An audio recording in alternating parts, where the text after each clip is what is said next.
Ciao a tutti, io sono Francesco Saviano di 3D Skill Up e oggi vedremo come creare un bicchiere di vino con Blender.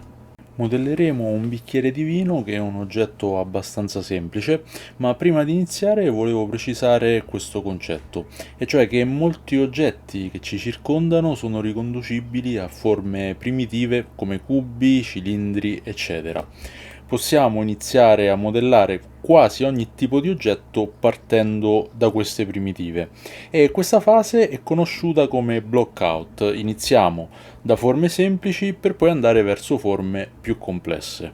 Cancelliamo il cubo, la luce e la camera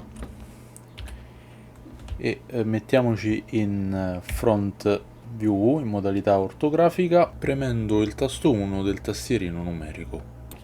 E quando modelliamo è sempre una buona idea partire da una reference e non dalla nostra immaginazione, anche se in questo caso l'oggetto è molto semplice. Partire da una reference ci offrirà le giuste proporzioni dell'oggetto e quindi realismo. Scaricate il bicchiere di vino che più vi piace su Unsplash e carichiamolo adesso come reference, come immagine di background. Per fare questo premiamo Shift A, andiamo su Image, Reference, io l'ho scaricato qui in download, eccolo qui, no non è questo, scusate, e allora in reference, eccolo qui,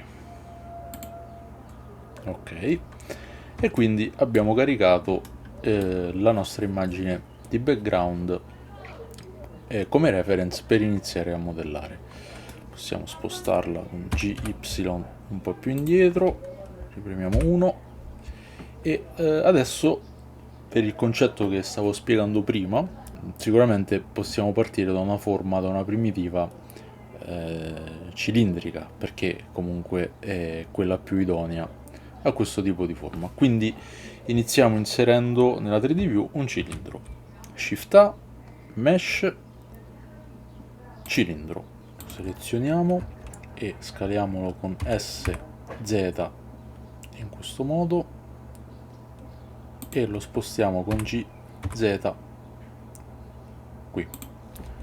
Dopodiché lo scaliamo nuovamente, questa volta tranne che sull'asse Z con S Shift Z, verrà scalato contemporaneamente su X e Y e entriamo in Edit Mode selezionando qui in modalità facce la faccia superiore. Adesso quindi dobbiamo seguire il profilo di questa immagine estrudendo e scalando in questo modo. Estrudiamo e scaliamo, estrudiamo e scaliamo, estrudiamo e scaliamo e così via.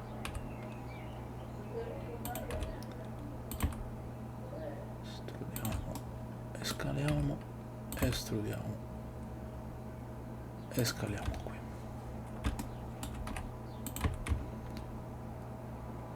Dobbiamo cercare di seguire in maniera più precisa possibile il profilo dell'immagine.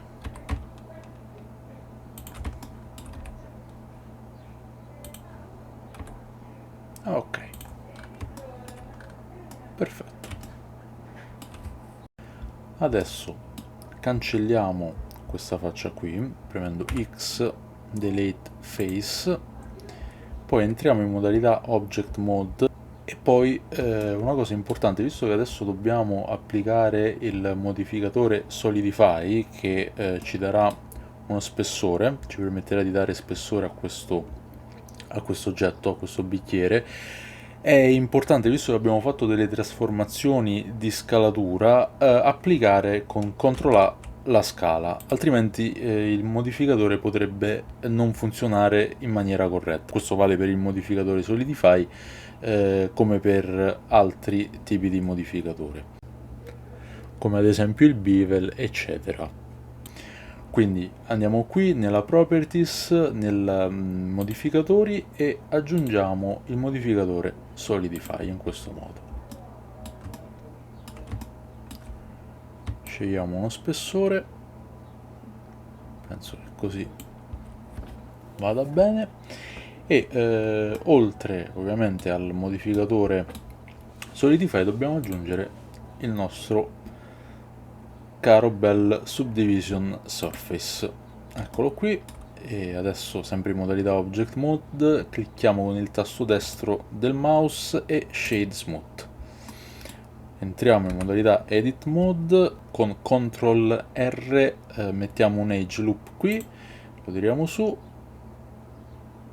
Ok, sì, penso che questo spessore vada bene, altrimenti comunque possiamo decidere qui di aggiustarlo un po'. Dopodiché mettiamo un altro edge loop qui con CTRL R, diamo questa forma qui e un altro qui con CTRL R e anche uno qui. Perfetto. Qui adesso entriamo in modalità facce, selezione facce e facciamo un inset con i. Ok, perfetto. Ok, il bicchiere va bene, adesso creiamo il vino. Prima di tutto applichiamo il modificatore solidify, andando qui possiamo applicarlo con CTRL A e dopodiché entriamo in modalità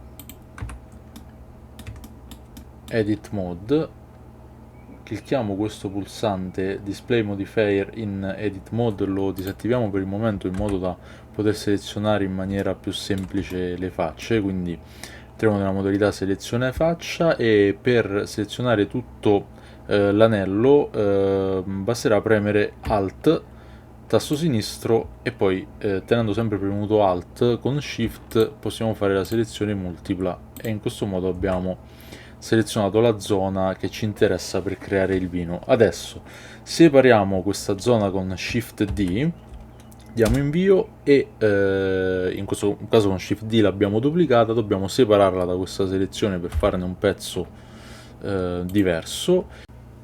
La separiamo con il tasto P ed ecco qui il nostro vino. Possiamo a questo punto ritornare in modalità object mode, riattiviamo il display modifier in object mode, isoliamo un attimo questo oggetto con il tasto slash sul tastierino numerico e lo andiamo a sistemare un pochettino. Entriamo in edit mode, modalità vertici, estrudi e scala per chiudere questo e anche qui in questo modo qua, estrudi e scala, F per chiuderlo, CTRL R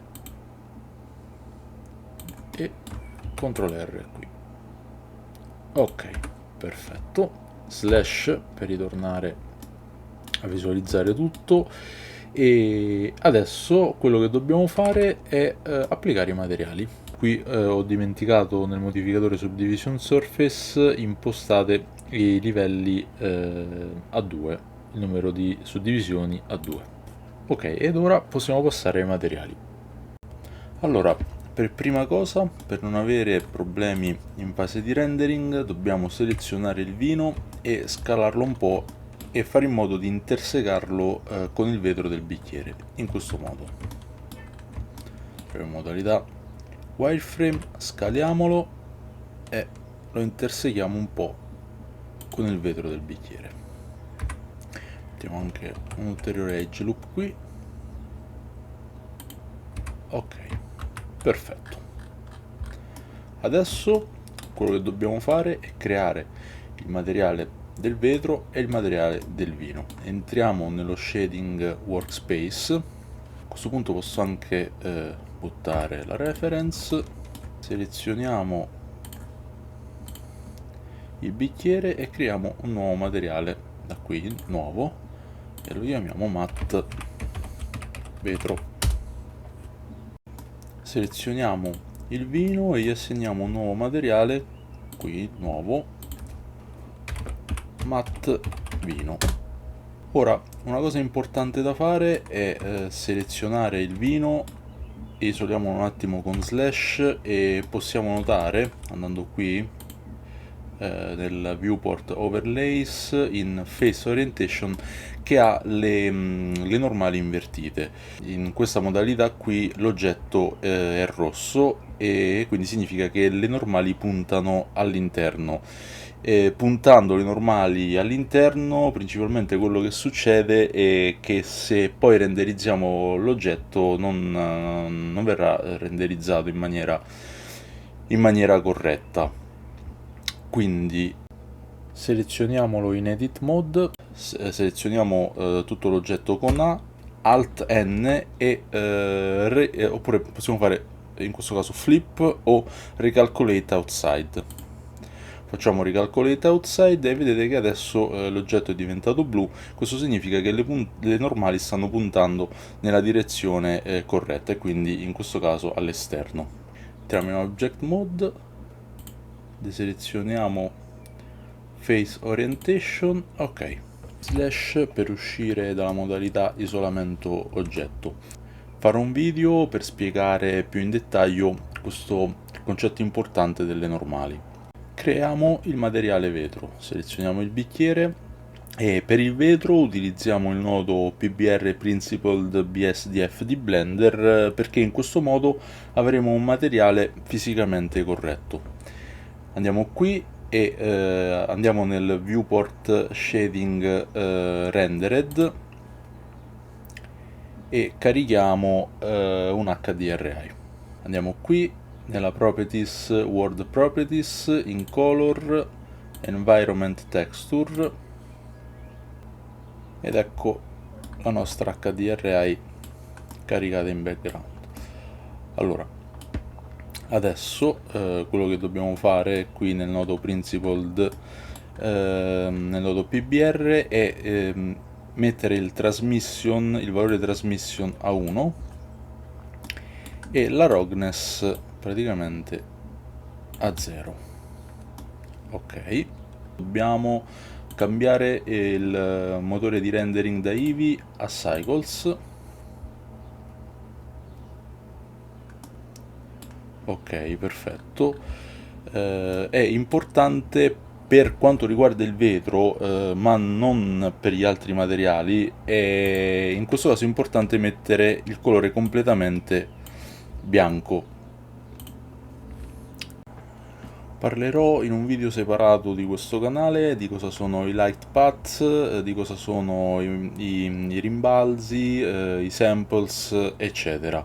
Per il momento ci basta osservare questo, che praticamente in questa zona, vedete, questa zona qui è renderizzata in nero, non ci sono abbastanza informazioni qui. Scusate, qui di nuovo ho dimenticato i livelli di aumentare i livelli di suddivisione. Ok, quindi dicevo, vedete che qui praticamente non viene renderizzato nulla perché il numero di rimbalzi attualmente impostato non è sufficiente. Quindi quello che possiamo fare per renderizzare questa parte è aumentare il numero di max bounces qui nella scheda light path nella properties render properties. Aumentando questo valore quindi vedrete che questa zona verrà renderizzata. Facciamo una prova, aumentiamo ad esempio il totale a 40 e glossy a 40. A 40 già è sufficiente. Quindi decideremo di impostare il corretto numero di max bounces in base allo scenario che abbiamo di fronte. Ricordate che aumentare il numero di rimbalzi farà anche aumentare i tempi di rendering. Ok, creiamo ora il materiale vino, selezioniamolo e isoliamolo con slash. Praticamente quello che possiamo fare è, come per il vetro, impostare il transmission a 1 e la roughness a 0. Ok, quello che ci potrebbe venire in mente di fare è dire ok, cambio il base color e in questo modo qui e creo praticamente il vino. Sì, potrebbe anche funzionare, ma non sarebbe proprio molto realistico o comunque abbastanza corretto, perché sembra qualcosa di molto diluito e invece serve un modo per farlo sembrare più concentrato e non, diciamo così, limpido e pulito. Aggiungeremo quindi del volume in modo da generare delle particelle che daranno della profondità e renderanno il liquido quindi più concentrato. E per farlo andiamo qui, Shift A, e useremo lo shader Principled Volume.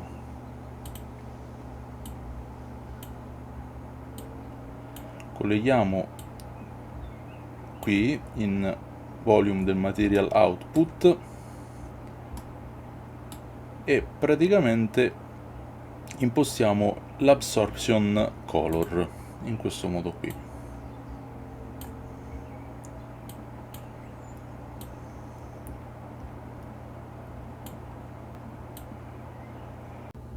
E aumentiamo la densità. Se questo video vi sta piacendo mettete un bel like o iscrivetevi al canale. Vedete che adesso sembra più denso e quindi sembra decisamente più realistico rispetto a prima. Slash per uscire dalla modalità di isolamento e ok, risultato molto buono. Ed ora prepariamo il nostro bel set per lanciare il rendering. Ci spostiamo nel workspace modelling e mettiamo un po' di ordine nell'outliner selezionando il bicchiere, rinominiamolo, doppio clic, bicchiere, e selezioniamo il vino, doppio clic, lo rinominiamo vino, e adesso imparentiamo il vino al bicchiere in questo modo. Selezioniamo prima il vino, poi il bicchiere, CTRL P, Set Parent to Object Keep Transform. In questo modo, se spostiamo il bicchiere di vetro, si sposterà anche il vino. Adesso spostiamo nell'origine la base e in questo modo qui selezioniamo in modalità faccia questa faccia qui, Shift S, Cursor to Selected, rientriamo in Object Mode, selezioniamo il bicchiere, tasto destro, Set Origin, Origin to 3D Cursor, e adesso Shift S, Cursor to World Origin, mettiamo il bicchiere, il 3D Cursor al centro, all'origine, e selezionando sempre il bicchiere di vetro, Shift S, Selection to Cursor. Perfetto. E abbiamo adesso il nostro bicchiere al centro, all'origine. Ora la prossima cosa da fare è inserire un piano d'appoggio, Shift A, Mesh, Plane, lo scaliamo, poi entriamo in modalità Edit Mode, CTRL R, inseriamo un Edge Loop, lo posizioniamo qui, in modalità Edge selezioniamo questo qui e lo spostiamo in alto con GZ, abbastanza in alto. Ok, adesso entriamo un attimo in modalità Object Mode, applichiamo la scala con CTRL A, Scale, rientriamo in Edit Mode e selezioniamo questo Edge e applichiamo il Bevel. CTRL B e con la rotellina del mouse andiamo a incrementare il numero di segmenti, una ventina è più che sufficiente. Rientriamo in modalità Object Mode e tasto destro Shade Smooth. Inseriamo quindi una camera, Shift A, camera, e eccola qui, la spostiamo qui, N per aprire questa toolbar, in item, spostiamo la rotazione a 0 e la rotiamo su X di 90 gradi. nella properties, qui nel object data properties della camera possiamo andare a scegliere ad esempio la focale, in questo caso 50 mm e va bene.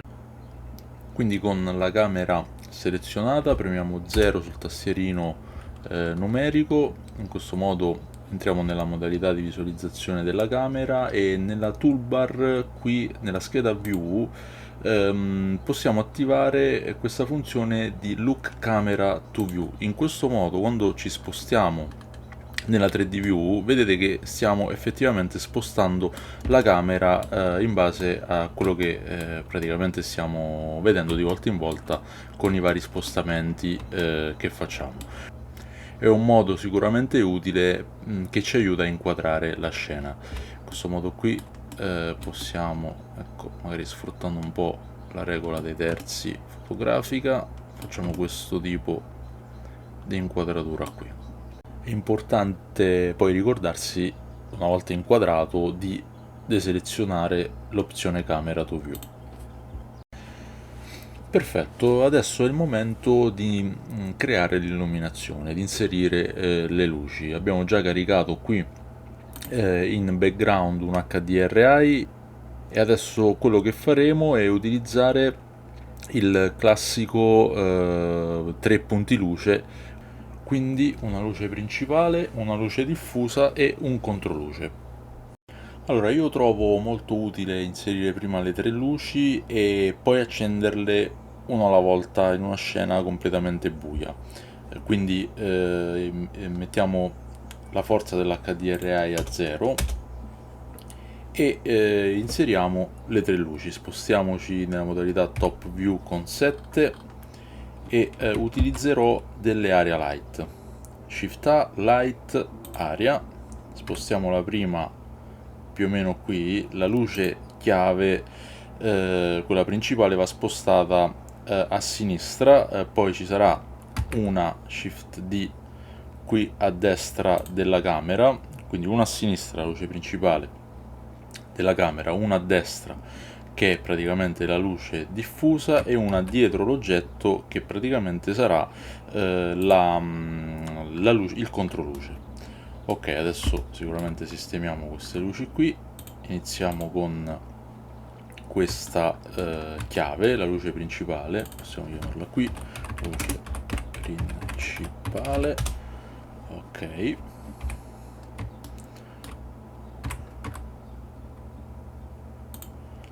La ruotiamo, perfetto,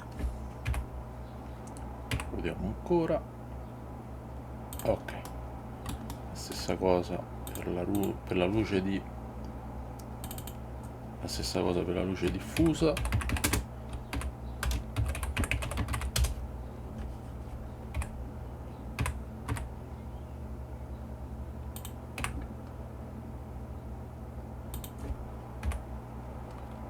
ruotiamo, ok, e questo è il controluce.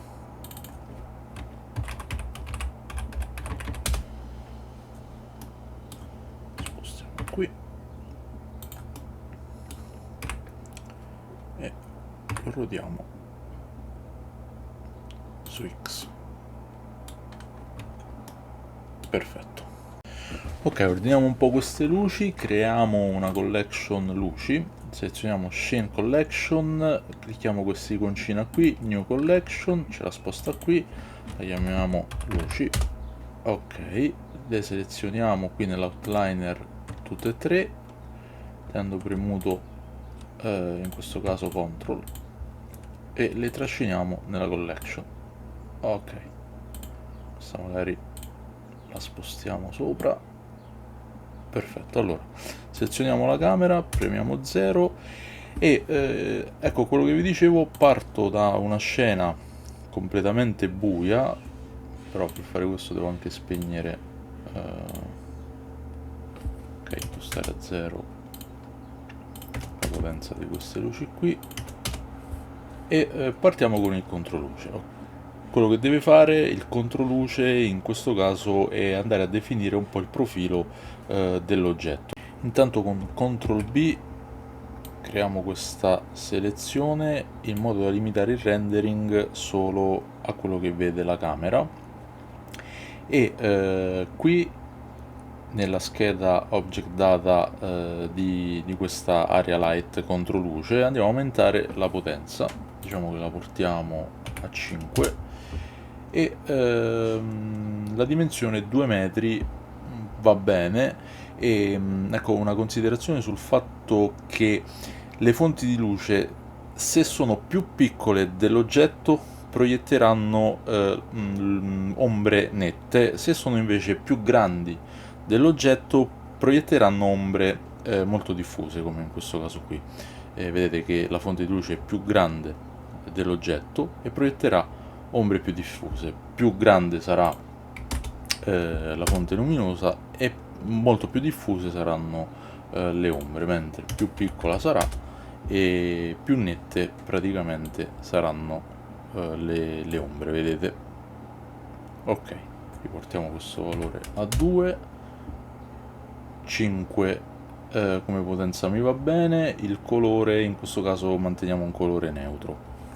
Ora, per quanto riguarda invece la luce principale, gli diamo un colore un po' più caldo, faremo un contrasto, quindi luce principale calda, mentre luce diffusa un po' più fredda, e proviamo a impostare questo valore a 10, davvero troppo basso, proviamo 500, ok, perfetto. E in questo caso quest'ombra qui, vediamo se è interessante farla un po' più netta. No, non è molto interessante così netta. Un po'. Ok, sì, lasciamo tutta una illuminazione abbastanza diffusa, di ombre abbastanza diffuse. Ok, forse aumentiamo ancora un po'.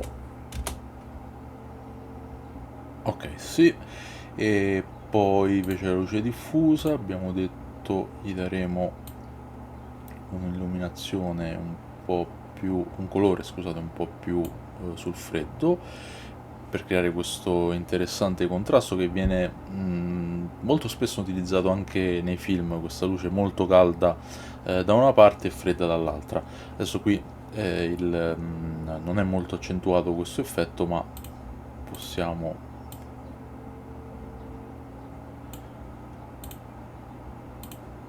osservarlo meglio in questo. Però aspettate, questo è 0, quindi ok, vedete che è interessante questo passaggio tra la luce calda e la luce fredda.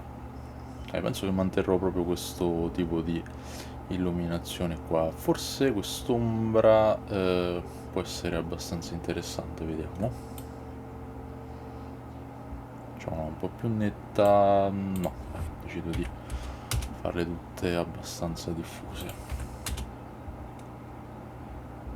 Ok, aumentiamo un po' l'intensità dell'HDRI, proviamo a 0.4 per generare qualche interessante riflesso anche sul vetro, e forse un po' troppo l'ho impostato a 0.2.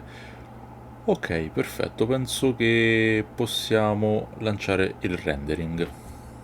Allora, una cosa interessante che possiamo osservare andando qui nella scheda Render Properties, in Color Management, nella View Transform possiamo selezionare Files Color. Questo ci dà delle indicazioni sul fatto sul fatto se la nostra immagine è sovraesposta o sottoesposta. Valori verdi, colore verde, ci darà informazioni sul fatto che l'esposizione è corretta, blu che stiamo sottoesponendo, mentre colori che tendono verso l'arancione e il rosso significa che quelle zone sono praticamente sovraesposte e quindi si stanno perdendo le informazioni. Quindi quello che adesso possiamo fare è, in base a queste informazioni qua, forse andare a aumentare un po' la luce principale e ritorniamo qui, magari possiamo portarla anche a 1000. Ok, perfetto. Ritorniamo qui nel color management e selezioniamo di nuovo Filmic. Una cosa che ho dimenticato è, vabbè, di default il piano ha impostato il materiale, anzi no, non ce l'ha proprio, quindi basterà selezionare un semplice materiale con il nodo principled BSDF e selezionare il colore che, diciamo, di sfondo che più vi piace. Anche, ecco, creare un qualcosa di scuro in questo modo qui può essere interessante, magari un po' sul blu. Ok, e facciamo un materiale abbastanza opaco, portiamo la roughness in questo modo qui. Adesso, sempre qui nella render properties, quello che voglio fare nella scheda color management è usare le curve per dare un po' di contrasto. Creiamo una piccola S in questo modo qui e aumentiamo un po' l'esposizione qui. Prendo Shift, ok, quindi nella scheda sampling del render impostiamo un valore, non so, dovremmo fare delle prove, impostiamo un valore sui 150 samples più il denoise, dovrebbe essere più che sufficiente. Per capire quanti samples occorrono, più o meno per avere un'idea, potrebbe essere utile selezionare una porzione e nella viewport impostare 0. In questo modo qui vedete che vengono qui contati i samples e dovete valutare finché l'immagine non ha più del rumore, diciamo quando è abbastanza accettabile, senza rumore. Potete anche attivare la funzione denoise nella viewport se poi pensate anche che nel rendering utilizzate il denoise. Ok, io non faccio questo test e dico che penso che 150 samples con il denoise possono andare bene. F12 per lanciare il rendering, ma prima ho dovuto sistemare questa parte sotto del vino perché c'era troppo spazio tra il vetro e il liquido. Forse a voi non è capitato, ma basterà semplicemente selezionare il vino, scalarlo un po', spostarlo e sarà a posto. Ok, quindi F12 e lanciamo il rendering.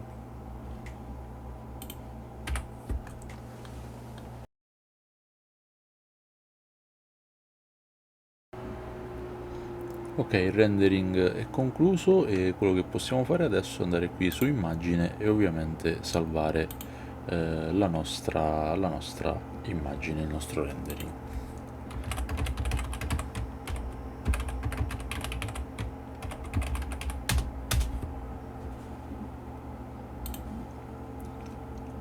Ok, se ad esempio questi riflessi delle area light non vi piacciono sul bicchiere, potete anche disattivarli selezionando, ad esempio se voglio che questo riflesso della luce principale di sinistra venga mostrato qui sul bicchiere, seleziono la luce principale, vado in questa scheda qui, praticamente questa è la scheda Object Properties, Viewport Display, no scusate, Visibility, e deseleziono i raggi glossy e Transmission. Bene, questo è tutto, abbiamo visto come creare un bicchiere di vino realistico con Blender. Spero che il video vi sia piaciuto, se è così mettete un bel like e iscrivetevi al canale. Grazie ragazzi, alla prossima!